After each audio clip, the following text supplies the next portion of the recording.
Nestlist YouTube channel.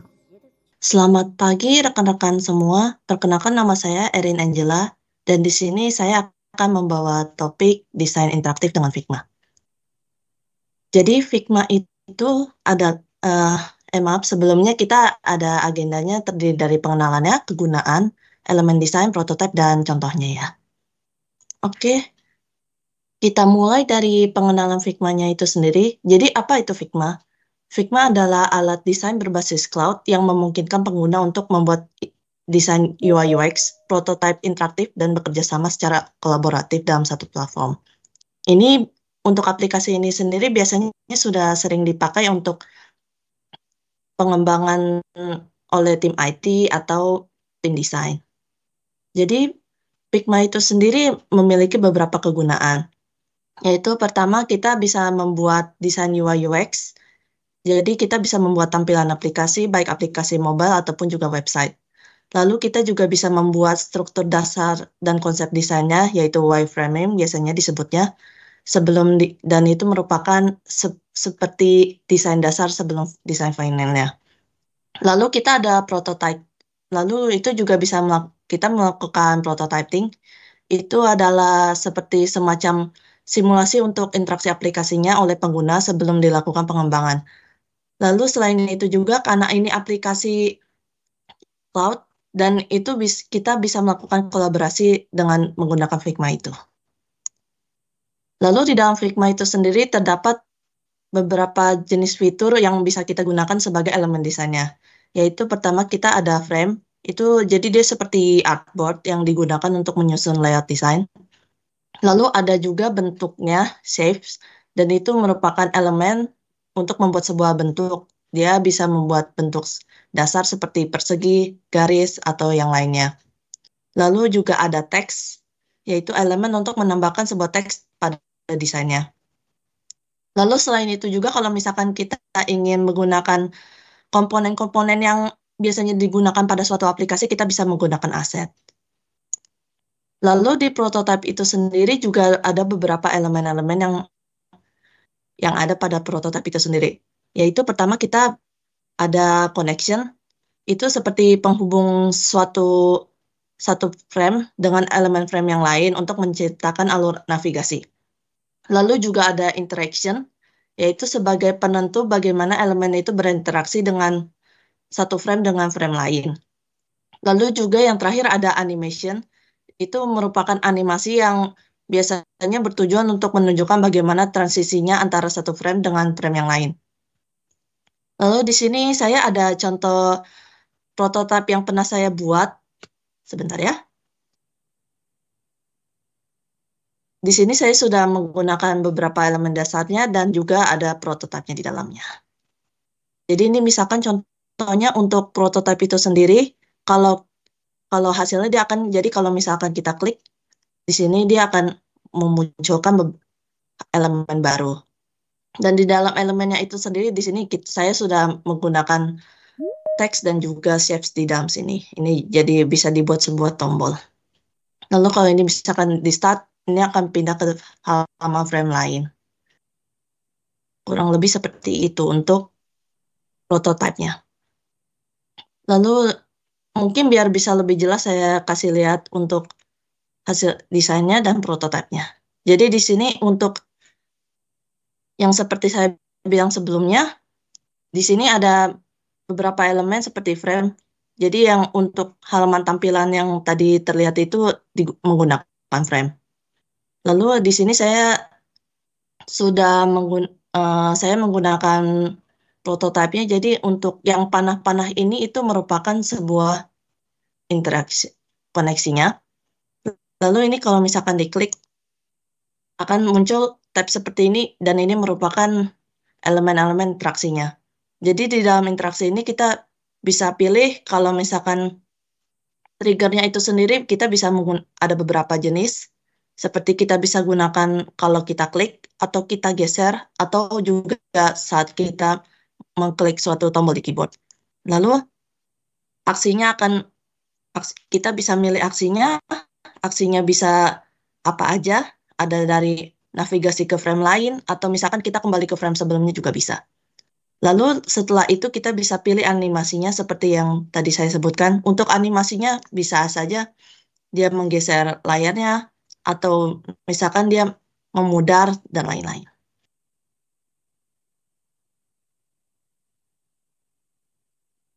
Oke, begitu kurang lebih presentasi dari saya. Apakah ada yang memiliki pertanyaan? Ya, pagi-pagi. Bagi Kak. Ini dari saya mau tanya sih. Kan di Figma nih kalau ada grup, kalau kita klik kanan itu ada function berupa navigate tool-nya, function-functionnya gitu lah anggapannya ya. Nah, berhubungan saya Oke, nggak pernah pegang Figma karena bukan BA, saya mau ya. tanya, apakah itu emang function bawaannya dari Figma atau emang dari misalnya kita mau desain aplikasi, bisa kita tambahin lagi gitu functionnya. Oh, kalau yang panah tadi ya, Iya. sebentar. Kalau untuk ini sendiri sih aslinya sudah merupakan bawaan aplikasi dari Figma-nya itu sendiri. Jadi untuk kita biasanya kalau di Figma itu sendiri kita bisa melakukan dari desainnya terlebih dahulu. Tadi ada elemennya. Lalu setelah itu kita bisa membuat simulasinya melalui tab prototype ini. Oke, oke, siap. Ya, dari saya cukup itu pertanyaannya. Oke, terima kasih Kak. Mungkin terima kasih untuk presentasinya. Kita bisa terkait tentang Figma-nya. Sudah terjelas dengan baik. Cuman aku ingin menanyakan bagaimana kita sebagai desainer mengatur aset-asetnya agar tetap lebih rapi saat mendesain. Apakah ada tips and triknya atau ada tips yang tersendiri dari desainer desainer yang ikut kita? Oh, jadi seperti untuk trik desainnya ya. Iya, dia kayak Kalau aset-asetnya. ah, kalau itu sebentar saya screen ulang lagi ya. Jadi untuk semacam aset yang digunakan itu di sini ada mereka sudah menyediakan banyak elemennya di bagian aset ini dari biasa kalau kita lihat layar pertama ini ada filenya. Jadi kita bisa klik assets di sini. Lalu ntar kita biasanya untuk yang sering digunakan sih harusnya bisa menggunakan simple design ini. Di sini ada banyak hal yang banyak tombol atau logo yang biasanya normal dipakai. Ini seperti tombol, dia ada tombol button yang biasa atau button danger, lalu juga ada icon. Mungkin kalau misalkan mau buat desainnya sendiri, baru kita biasa akan menggunakan aset seperti shapes atau teks yang tadi. Ini sebenarnya untuk yang tombol yang saya gunakan tadi itu saya menggunakan gabungan antara shapes. Jadi kayak saya pakai rectangle lalu saya gabung dengan teks di sini. Kurang lebih seperti itu. Apakah sudah jelas, Kak? Jadi kalau misalkan cemen bisa langsung ke bentuk jadi hasil. Tadi harus Ma ada menggunakan lain-lain. Maaf, Kak, boleh diulang pertanyaannya kurang jelas soalnya.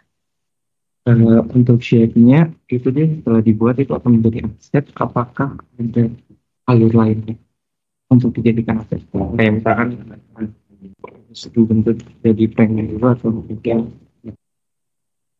Oh, untuk bentuk-bentuk ini sih kalau biasanya kita masukkan dulu dalam sebuah frame ya, seperti ini. Ini juga asli sebuah frame. Jadi untuk di dalam sini, dia untuk biar bisa terlihat di dalam sini itu harus digunakan di dalam sebuah frame untuk dibuat menjadi layer seperti ini. Sedangkan untuk aset yang dimaksud harusnya, jadi kalau itu bisa dibuat dulu elemennya, lalu disimpan saja sih seperti ini. Ini saya sebenarnya sudah buat tombol-tombolnya, ini tombolnya saya pisah di sini. Jadi biasanya sih kalau saya untuk elemen-elemennya yang aset-aset yang mau digunakan itu saya pisah di luar sini. Baru nanti kalau misalkan mau saya gunakan, baru saya masukkan ke dalam sebuah frame.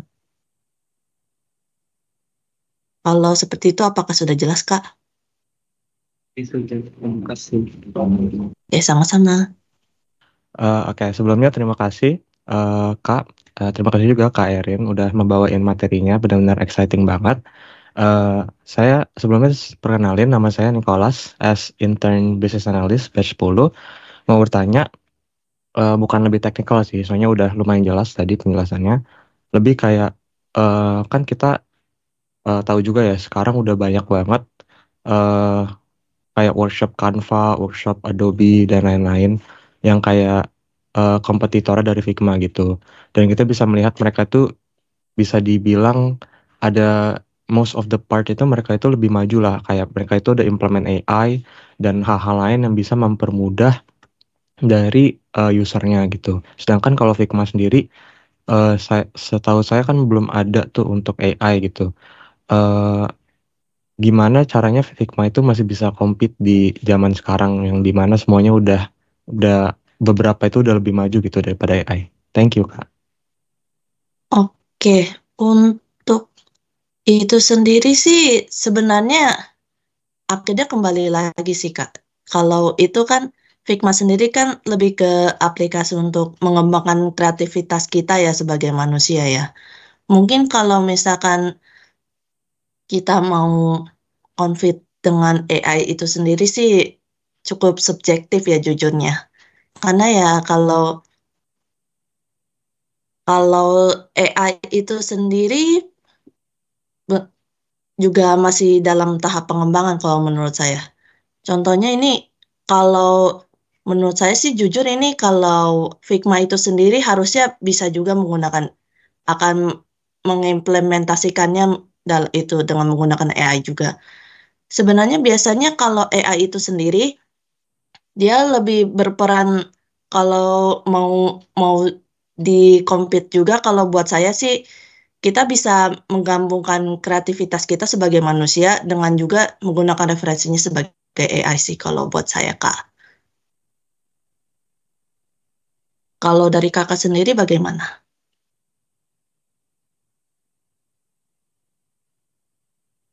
Oke. Thank you ya jawabannya, Kak. Kalau menurut aku sih, eh ya itu kayaknya agak bingung karena ada kayak yang aku mention juga ada Adobe XD yang dimana menurut aku itu lebih seamless, terus bisa dilakuinnya offline juga kan. Jadi menurut aku kayak lebih way ahead aja gitu. Tapi masih ada kayak beberapa orang yang pakai Figma juga kan. Mungkin aku mau tahu pandangannya gitu sih Kak. Tapi jawabannya menurut aku udah paham lah gitu. Thank you Kak. Oke Kak, sama-sama.